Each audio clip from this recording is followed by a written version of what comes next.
It's the rock star, Mr. Rock Lokester, man. Y'all already know what it is, aka Muhammad Speaks, man. Say what you want to say, man.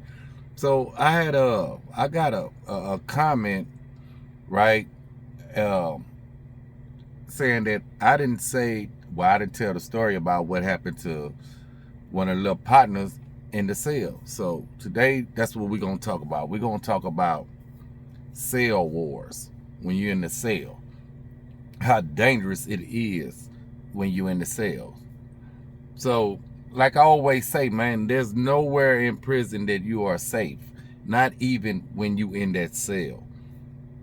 Especially back when I first went to prison. So, this had been going on way before. So, I went to prison in '95.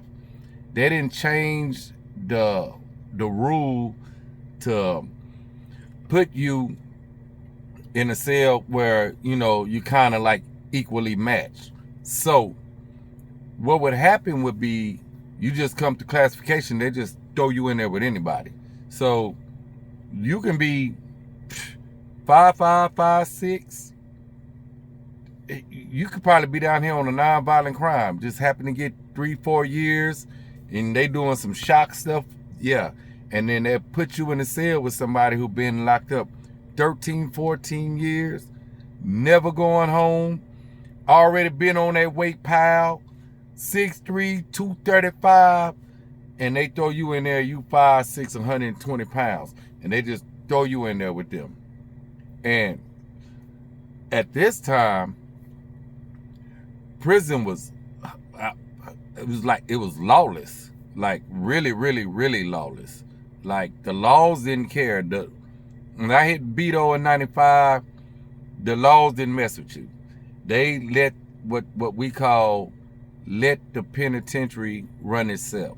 The only time they would step in, like, yeah, we have riots or some racial tension going on, they feel like they gotta come, pull us out, talk to us. But other than that, uh uh checking, extortion, all that is fair game. They was on, you ain't had no business coming to the penitentiary. You should have thought about that when you was out there. So I ain't gonna say it was my partner, but it was a homie that came over, right? He came over there to their unit. So he had two of the worst things that could ever happen to him. He was one of them people. He was like 5'5", 5'6", 120 pounds. And they put him in a cell with a big guy, big dude. That was the first thing that was unlucky. The second thing that was unlucky, they put him in there with a bandit.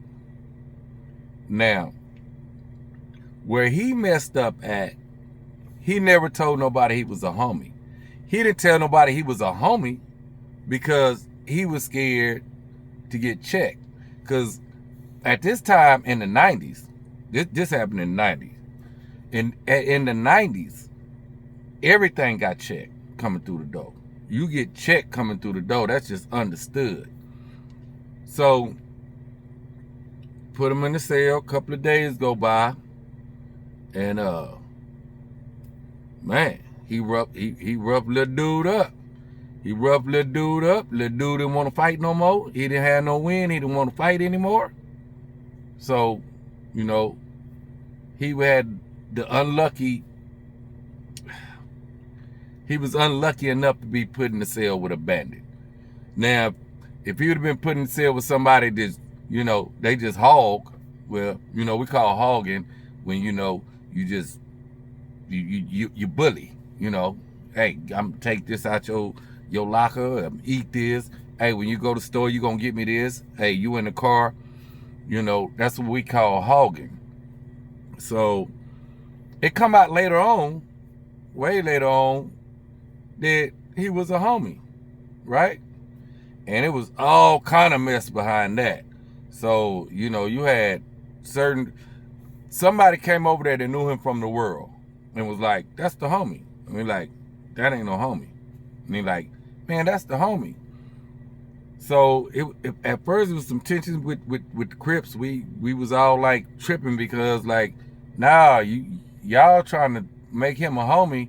But no, dude laid it down. And see, that's why I say, see, when you in them cells, if it go, it's to the death. It's to the death. Now I know, like, he was too small, might get overpowered, whatever. But now, what you do after that? See, that plays a large part. Like, you can't just accept that. All right, yeah, you might have got knocked out, whatever, whatever, you know, but you can't accept that. You got to put that bang in them. You have to. There's no recovering from that. There's absolutely not. Absolutely not.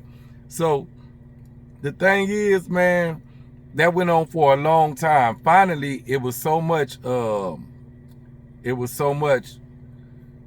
people doing people like that. That's what drew the heat to that. Because it was too many people who were getting their cookie snatched. You see what I'm saying? It was too many people that was happening to. So they had to come around, they had to pass a law to where you had to be a certain weight. Y'all had to match up, but I think it was like a 20 pounds difference. The height was a couple of inches different, and that don't always work out either. That don't always work out either. So you try to get a celly that you compatible with, that y'all gonna be able to do time with, because this is your only time that you feel like that you think that you can have peace, right? Hey, the only peace you got. Actually, it would be without a celly, or your celly in the day room, whatever. Because if it go down in that cell, somebody got to get hurt, or somebody got to tap out. If you tap out and you say you don't want to fight no more, okay, you know what that mean, right? That mean now you're about to be extorted. You won't walk around here with your head down in this cell. You don't say nothing. You don't nothing. Or you just, like I said before, you fight to a standstill, or you don't ever tap out. You just, you die. You don't tap out. You just die. You just beat me to death. That's it. That's it. And those are situations that you don't want to be in. That's why people try to have cellies that they're compatible with, or you can't choose your celly. Well, a lot of times you can. You can get people moved. You can get people moved in, moved out, all of that. But you try to get the best celly you can, because especially if you're a weak individual. If you're a weak individual and they put somebody in your cell that's ultra aggressive, right? And say you're not a gang member, right? Because that, however you want to say, that's why a lot of people end up joining gangs in prison, because protection,